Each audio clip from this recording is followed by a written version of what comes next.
예, 말씀하십시오. 네. 사실 대한민국의 운명은 현재 뭐 정치 상황이 굉장히 복잡하고 우리가 정말 원치 않는 방에 흘러가지만 그보다 더 중요한 게 대한민국의 명운을 가르는 거는 사실은 최근에 우리가 목격했다시피 이 미국 회담의 결과가 사실 어떻게 보면은 매우 중요하다. 이렇게 우리가 인식해야 되거든요. 예. 그 연장선상에서 결국은 이제 2차 이 베트남 회담에서 결렬된 어떤 후속 상황에서 저는 이제 앞으로 어떤 일이 벌어질 것인가에 대해서 나름대로 한번 분석을 좀 해보자 합니다. 예. 근데 요번에 이제 어쨌거나 결렬됐다는 측면에 대해서 많은 애국 우파 국민들 입장에 다행스럽다, 잘 됐다 이런 이제 말씀들 하시잖아요. 저도 물론 거기에 동의를 하고요. 예. 다만 중요한 것은 앞으로 그럼 어떻게 전개될 것인가 하는 부분에 대해서 이 미국의 입장, 또 북한의 김정은의 입장, 또 문재인이 선택할 수 있는 어떤 카드, 이런 측면에 봤을 때, 앞으로 그걸 아마 같이 연결시켜 보면은 향후에 벌어질 방향, 상황이 좀 예측된다 이렇게 봐요. 자, 그러면 이번에 결국 이제 트럼프가 일종의 도중에 이제 발언 박차고 나와버렸잖아요. 예. 근데 결국은 이제 보면은, 저는 그렇게 봅니다.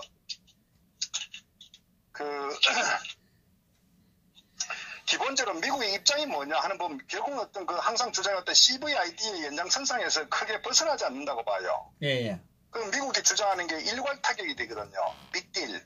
그러니까 북한이 핵을 완전히 검증되고 돌이킬 수 없는 그런 비핵화의 입장을 미국이 견지해 왔었는데, 이번에도 보면은 트럼프의 입장과 미국 행정부 입장은 연장선상이라는 것을 저는 이번에 알 수 있었다, 확인할 수 있었다. 우리가 많은 여러 가지 해석을 했었습니다. 과연 미국이 이 스몰 딜, 소위 말해서 살라미에 북한과 같이 가는 거 아니냐 하는 우려도 많이 했고, 했는데 이번 결과를 보면서 미국의 입장은 확실했다. 이 부분이고, 또 하나는 이 트럼프 같은 경우도 정치적으로도 1차 미국 싱가포르 회담 했을 때 지금하고 조금 더 다른 게, 지금은 미국 의회 내에서 민주당이 하원을 장악한 상태고, 특히 또 공화당 내에서도 언론에서도 싱가포르 회담 굉장히 비판을 많이 했기 때문에 결국 이제 트럼프 입장에서도 섣불리 정치적 쇼만 할 수 없었다. 그래서 어떻게 보면은 본인이 원하는 어떤 선에 들어오면은 어떤 선언을 서명을 할 수 있지만 벗어나면은 자기가 이제 실익이 없다고 정치적 판단했기 때문에 결국 이번에 박차고 나온 그런 배경도 있다 이렇게 봅니다. 그렇기 때문에 결과가 노딜이었지만은 오히려 언론이나 소위 민주당, 공화당 상원 같은 경우도 굉장히 트럼프를 두둔했거든요. 저는 그런 측면에서 봤을 때 결국은 이제 미국의 입장은 굉장히 원칙을 견지하고 있다 이렇게 저는 판단을 하고요. 결국 그것은 이제 어떤 앞으로 향후 의미가 있냐 미국 입장에 봤을 때 트럼프가 가이드라인을 줘버린 거예요. 소위 비건의 실무적 협상을 통해서 비핵화에 진전된 다양한 전략적 선택을 할 수 있었지만 이번에 트럼프가 이제 선을 끄고 박차고 문을 차버리고 나왔기 때문에 앞으로는 이하는 안 되는 거예요. 그러니까 이제 소위 말해서 트럼프도 탑다운 방식을 선호했고 김정은도 양자 간의 최고위 회담을 통해 결론 내리려고 했는데 결국은 이번에 이제 이게 완전히 카드가 이제 오픈되고 패를 다 보여준 거예요. 그렇기 때문에 사실은 이게 굉장히 탑다운 방이 위험하거든요, 이게 이제 실무자선에서 문제가 생기면 최고 책임자들이 어느 정도 여유를 부리면서 봉합할 수 있는데 이 탑다운 같은 경우는 최고 책임자가 결론 내려버리면 밑에서 할 수가 없어져 버려요. 그러니까 향후에 실무적으로 일해봐야 어차피 지난번 이 베트남 회담에서 결론 난 부분에 대해서 한쪽이 양보하지 않으면 안 되는 거예요. 근데 미국 입장은 왜 김정은보다 더 문제있냐면은 미국이라는 국가는 이 트럼프가 혼자서 모든 것을 다 결론 내릴 수 없는 그런 정치적 구조가 돼 있다는 거예요. 거기서 의회나 언론이나 이런 여러 가지 제야 부분에 있었기 때문에 트럼프는 그걸 인식해야 된다 봐요. 그러니까 트럼프가 양보할 수 없죠. 그리고 양보할 수도 없는 것이 결국 미국의 이 대외 정책, 이 전략적 목표는 비핵화라는 측면이 강하기 때문에 저는 그래서 미국은 어떻게 보면은 입장을 분명히 했다 이렇게 보거든요. 그리고 그 이후에 지금 전개되는 어떤 상황들이 뭐냐면 볼턴이 부상했지 않습니까? 그러니까 볼턴이 보면은 언론에 계속 인터뷰를 하면서 결국은 이제 그 책임의 소재 또 미국의 입장을 주장하면서 더욱더 강경한 제재를 가해야 된다. 이게 이제 볼턴이 계속적으로 이제 언론을 통해서 이제 그 대외적으로 메시지를 전달하고 있거든요. 그런데 상대적으로 이제 폼페이오 같은 경우는 이제 국무성에서 외교적으로는 어떤 접근했지만 결국은 이번 사태를 보면서 어떻게 보면 볼턴이 결국은 승리한 어떤 그 베트남 회담 결과다 이렇게 볼 수 있거든요. 그러니까 볼턴이 어쨌거나 모든 어떤 북한의 이런 그 영변 외에 타 지역에 대한 어떤 그런 그 근거를 가지고 결국은 북한을 압박함으로써 이 판을 깨버리는 깨더라도 미국의 어떤 그 우위에 논리적 우위의 어떤 측면에서 깼기 때문에 결국은 그것은 볼턴이 현재 부상하고 있다. 뭐 이런 측면도 결국은 미국의 앞으로 그 이 비핵화 정책은 대단히 원칙적 측면에서 진행될 것이다. 이런 부분을 이제 저는 보고 자 그렇다면 현실적으로 봤을 때 앞으로 이 한반도 비핵화가 진전되려면은 결국은 현실적으로 김정은이 양보할 수밖에 없거든요. 기본적으로. 그 스몰 딜은 깨진 거예요. 그러니까 빅딜 소위 말해서 일괄적으로 모든 비핵화 그리고 더더욱 이번에 이제 미국에서 주장하는 게 뭐냐면 인권까지 주장하고 있다고요. 네.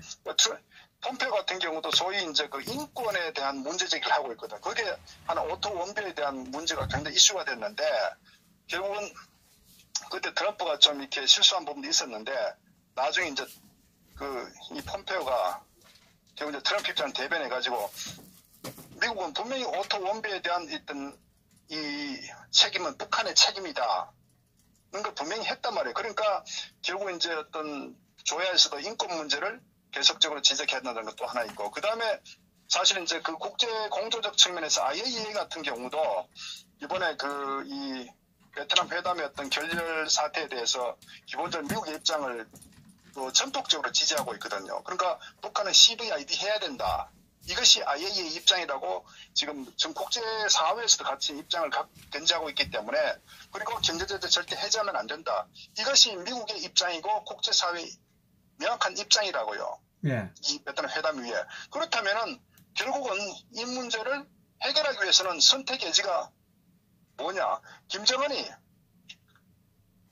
포기하는 것밖에 없는 거예요. 현실적으로 이 비핵화에 대한 부분을. 예. 그러니까 외교적으로 해결하려면 김정은이 포기해야 되는 거예요. 항복해야 된다고요. 그런데 문제는 현재 김정은이 지금 어떤 자세를 취하고 있습니까? 바로 지금 아시다시피 지금 동창리에 그 미사일 발사대 다시 복원했죠. 그리고 다른 지역 같은 경우도 지금 현재 미사일 생산 시설 계속적으로 진행하고 있죠. 그러니까 지금 보면 오히려 이 북한의 김정은이는 어떤 더 강경 정책으로 지금 전략적으로 지금 그 협상의 이 상황을 좀 지렛대로 높이려고 이렇게 하고 있기 때문에 결국은 그러되면 지금 현재 미국의 또 군사적인 그 상황도 지금 훨씬 더 한반도에 지금 집중하고 있는 이런 상황이 오기 때문에 저는 뭐 앞으로 미국과 일본, 캐나다, 영국, 호주, 뉴질랜드 이런 그 우방국들과 저는 이 해상에 대한 어떤 그 감시 강화가 계속 1차적으로 진행될 것이다. 그리고 또 하나는 경제 제재에 대해서는 전혀 요지부동이거든요. 그러니까 어제도 그 미국에다가 이 문재인이가 금강산 재개와 이 금강산 관광과 이 개성공단 재개에 대한 부분을 이제 나름대로 좀 밀어붙이려고 하는데 미국에서는 한마디로 놓여버리지 않습니까?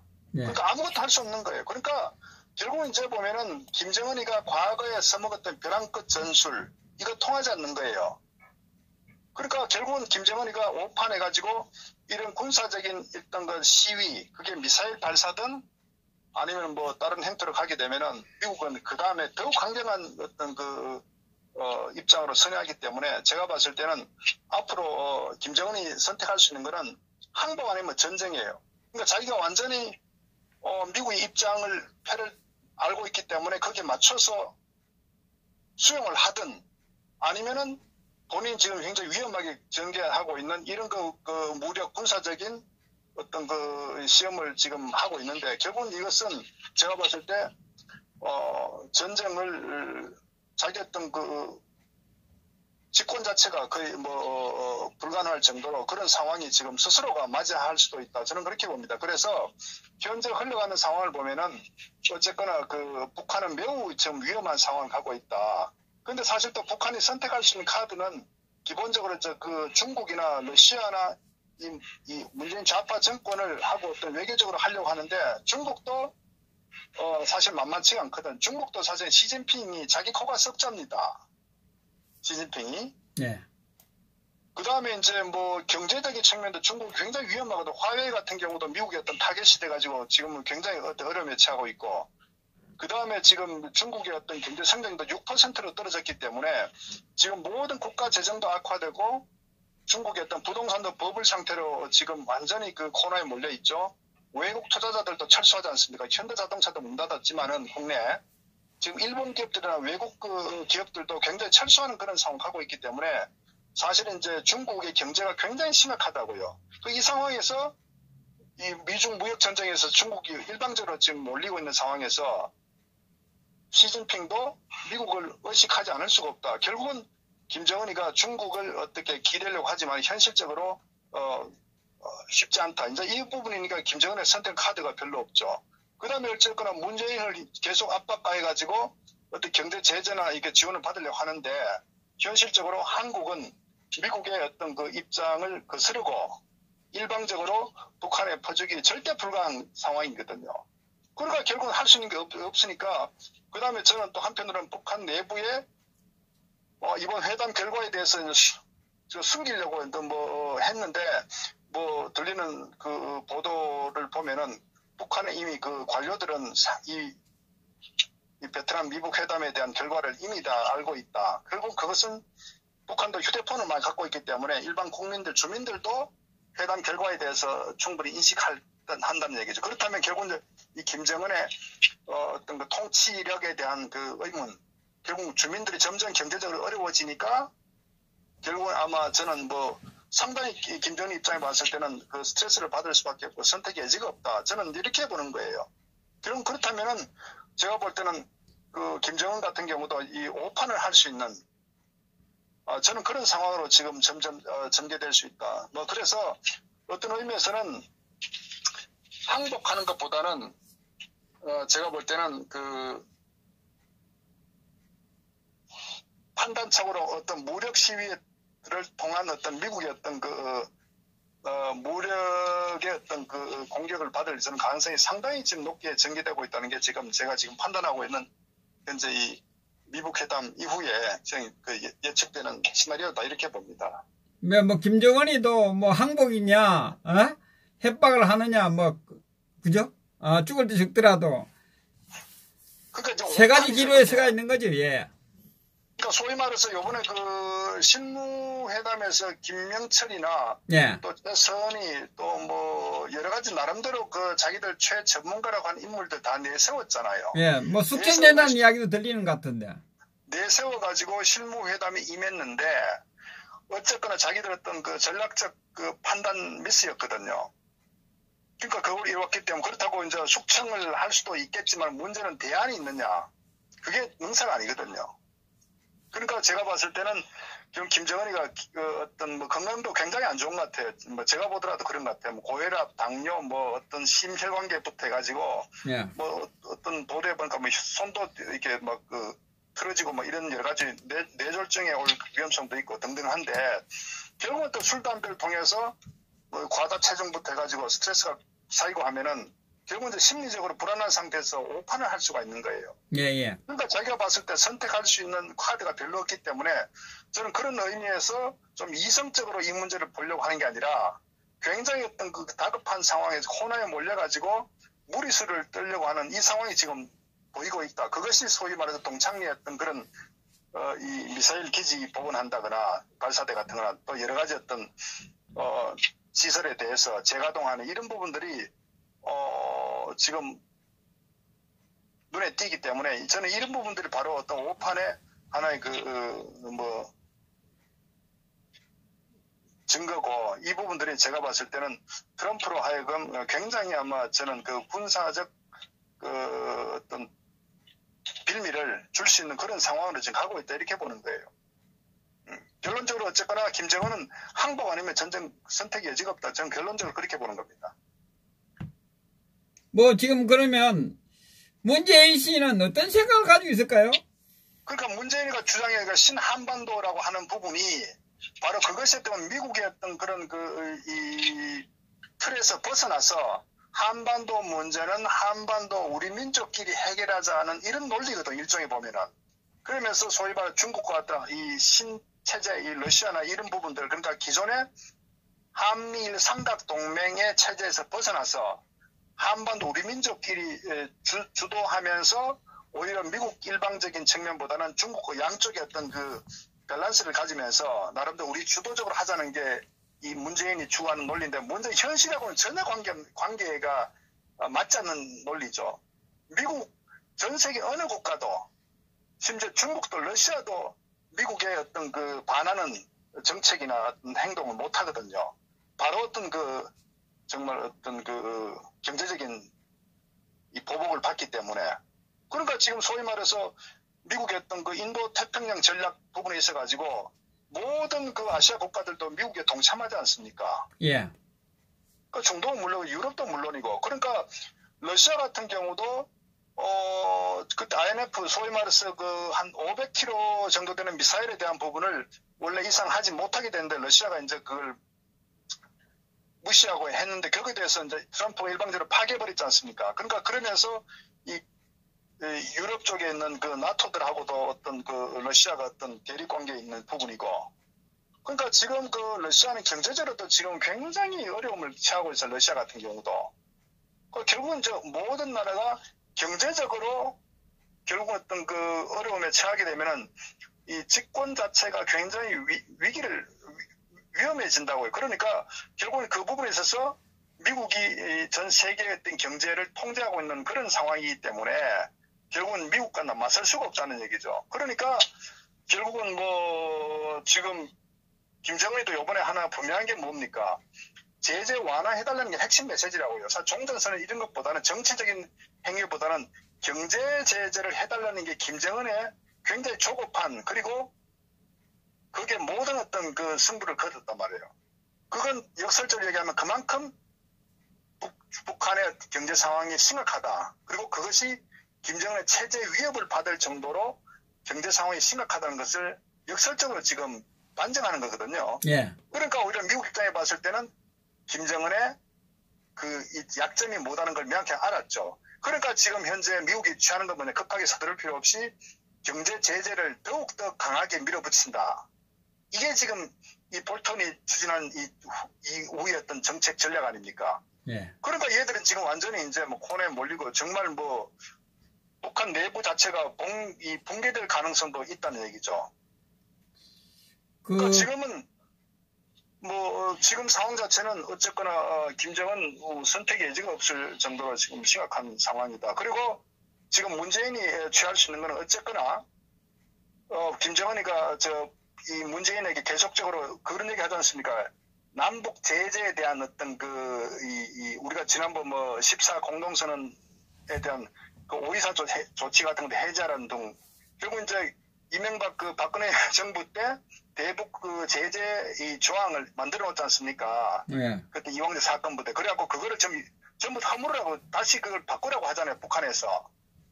결국 남한 이 문재인 좌파 정권을 계속 요구를 한다고요. 그러니까 북한에 경제 지원할 수 있는 그런 그 기본적인 거기에 어떤 그 장애물이 되는 어떤 법규는 전부 다 폐기해라. 이게 지금 북한이 지금 계속적으로 보내는 메시지거든요. 그런데 걔도 그럴 수밖에 없죠. 문제는 이제 문재인이는 뭐 정치적으로 그 꼼수를 쓸 수 있겠지만은 지금 현재 미국이 모든 정보를 통해서 그거를 감시 감독하고 있기 때문에 돈 10원도 이제는 북한에 전달할 수가 없는 그런 상황이 지금 놓여 있으니까 문재인도 머리가 아프죠. 완전 양쪽에 샌드위치가 된 거예요. 김정은이는 압박을 가하죠. 미국은 만약에 어떤 그 유엔이나 미국의 어떤 승인 없이 경제 지원을 하게 될 경우는 바로 거기다 보복 조치가 들어오는 게 뭐 세컨더리 은행에 대한 제재든 간에 기업 제재든 간에 바로 오니까 전혀 할 수가 없죠. 그러니까 지금 문재인이도 머리가 아픈 상황이죠. 머리 다 빠지겠네요. 그러니까 아마 지금 아마 뭐 정말 아마 그 답답할 거예요. 그러니까 애들은 지금 미국으로부터 왕따 당한 지 오래됐고 이제는 김정은이도 문재인이 완자식일 텐데 원망하고 있을 텐데 지금. 그러니까 이게 뭐냐면 그렇지 않을까요? 한미 동맹 국권할 때는요. 한국 정부에서 이제 미국을 설득해가지고 이런 예외적인 그 조치를 요구를 하면 미국이 어느 정도는 이렇게 못 이긴 참에 이렇게 수용을 해줘요. 그런데 지난 2년간 문재인 좌파 정권이 보인 그 실체를 명확히 알고 있고 또 심지어 지난번 얼마 전에 블룸버그 통신에서도 그랬지 않습니까? 현재 이 문재인과 트럼프는 더 이상 이제 돌이킬 수 없는 서로 간의 어떤 균열 상태를 노출했다고 지금 했지 않습니까? 한미동맹이 이제 균열됐다는 얘기를 했단 말이에요. 예. 그런 상태이기 때문에 미국 입장에서는 더욱더 원칙을 견지한단 말이에요. 거기에는 어느 국가도 예외가 없다는 식으로. 한국도 동맹이 강하실 때는 그게 어느 정도 뭐 고려 대상이 될 수 있지만 지금은 전혀 그렇지 않기 때문에 더더구나 이제 이 문재인 좌파 정권의 어떤 취하는 행동. 그러니까 문재인은 미국 편이 아니라 김정은 편이라고 지금 외신에서 그렇게 보도를 하고 있지 않습니까? 네. 그 정도 같은 미국 행정부도 당연히 인식하고 있죠. 그러니까 이 문재인이가 어떤 그 대북 제재 완화에 대해서 동참한다 그러면요. 거기에 대해서 바로 그냥 경제적 보복 제재가 들어올 수밖에 없는 그런 현재 이 한미 관계다 이렇게 보면 될 겁니다. 예, 수고하셨습니다. 예. 네.